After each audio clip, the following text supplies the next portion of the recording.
Hi everyone and welcome to Brunch Business. Here we are in the city. We've got a client in the city that we're doing, and we decided to come down to Circular Quay here to have a little bit of a break. And we thought we'd do Brunch Business from here. And what we've run into with this client is the fact that we discussed having meetings, regular meetings, even if it was just once a month to have meetings. And they were having the meetings, but nothing was resolved from these meetings. Because there was no structure. Exactly. So we wanted to talk about that today. So I think the very first thing is to make sure you've got a chairperson for your meeting. Most definitely. But And then that person's got to set the criteria of the agenda and get the articles of the agenda in place. The prime things with an agenda is have the start and finish time of the meeting, Yes. so that there's no waffle on. Nobody's given a chance to actually continue on with things that don't count. Exactly. And that was the main thing that we pointed out. And the other thing firstly. is, get each department head that's going to be present in the meeting, set their agenda and send set their topic, so that they can send it to the person who's going to be the chairperson for the meeting, so they can set the agenda. Now, we find that if you want to develop leaders within your organisation, let each person be the chair, have a turn of being the chairperson and to set the agenda.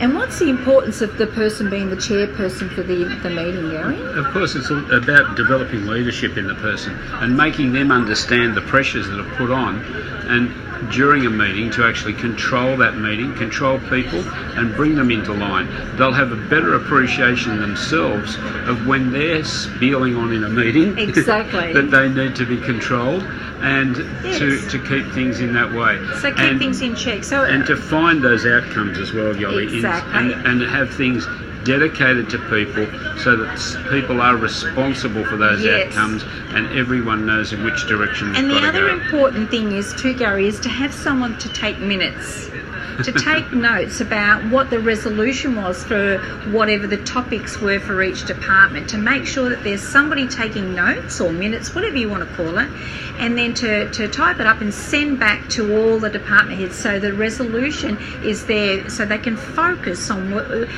what the solution is going to be for the meeting.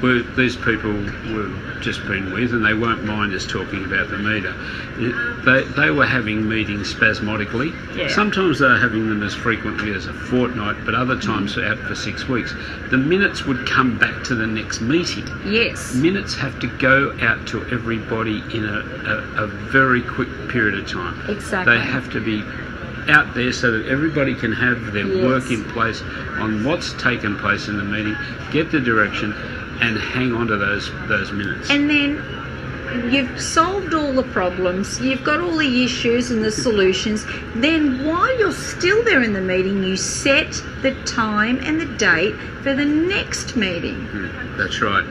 And the other thing that we realised with these people as well was that there was no planning criteria from the outcomes that were established at the meeting, and the individuals that would be responsible for those things were given the leniency because there was no minutes of the meeting to begin with, there was no outcomes firmly set, and there was no responsibility laid down.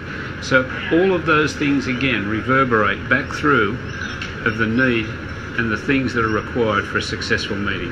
Exactly. So that's Brunch Business for today. That's just a few little things. We haven't gone into the nitty-gritty of all of that, but that's just a few things that you can take note of. So have a wonderful day, and that's Brunch Business for today. Bye now. Keep smiling.